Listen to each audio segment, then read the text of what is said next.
Whaling and sealing are evocative subjects today. Extensive media coverage of the actions of environmental groups have brought the world's attention to the plight of seals and the great whales in a way that would have been incomprehensible when Moray Firth ports sent ships to the hunting grounds. The attitudes and actions of the 19th century were vastly different from those of the 21st. Hunting was a popular sport, and whales were seen as a valuable commodity rather than a fellow species deserving of conservation. To the Greenlandmen, the mariners who sailed the ships and hunted the whale in the waters of the Greenland Sea and the Davis Strait, whaling was a job. It may have been tinged with romance and spiced with adventure, but essentially it provided a wage that paid the rent and clothed and fed the family. At its peak in the 1850s, 9 whaling and sealing vessels sailed from the Moray Firth ports. That was a significant percentage of the Scottish total, and the Arctic adventure certainly contributed to the local economy. The mid-19th century was an exciting time to be alive, with the destitution years of the hungry 40s past and innovation, enterprise and confidence blossoming. The coast of the Moray Firth was no exception, with new ventures being considered, and sealing was suddenly on the agenda as a commercial possibility. The Victorians had a zest for life, and the Moray Firth ports entered the Arctic trade as if it was a great adventure.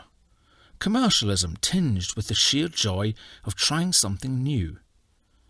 Whatever one's feelings for the rights or wrongs of hunting seals and whales, there can be no denying the raw courage the seamen needed to venture into the iced waters of the north, in a small sail-powered vessel, never knowing what tomorrow would bring, never knowing if they would return home to their wives and children. 3 ports of the Moray Firth sent ships north: Fraserburgh, Banff and Nairn. While Inverness toyed with the idea and Garmouth and Lossiemouth had tentative connections, of the 3, Fraserburgh was the most successful, with Banff next and Nairn not really getting anywhere. This small book will show something of the sealing and whaling industries of the Moray Firth coast. It will start with a brief look at the Moray coast, then give an overview of the industry.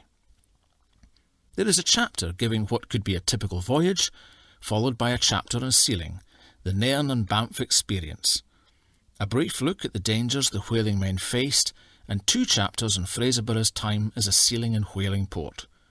Finally, there are lists of ships from Banff and Fraserburgh.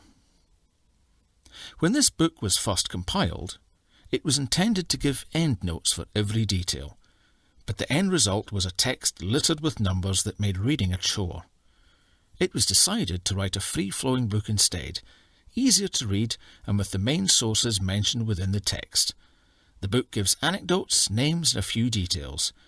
It is not intended to justify an industry that is today in public disfavour, nor is it in any degree an exhaustive study, but it should sketch the outline of a time when Fraserburgh and Banff sent hardy men to the hunting grounds of the Arctic Circle.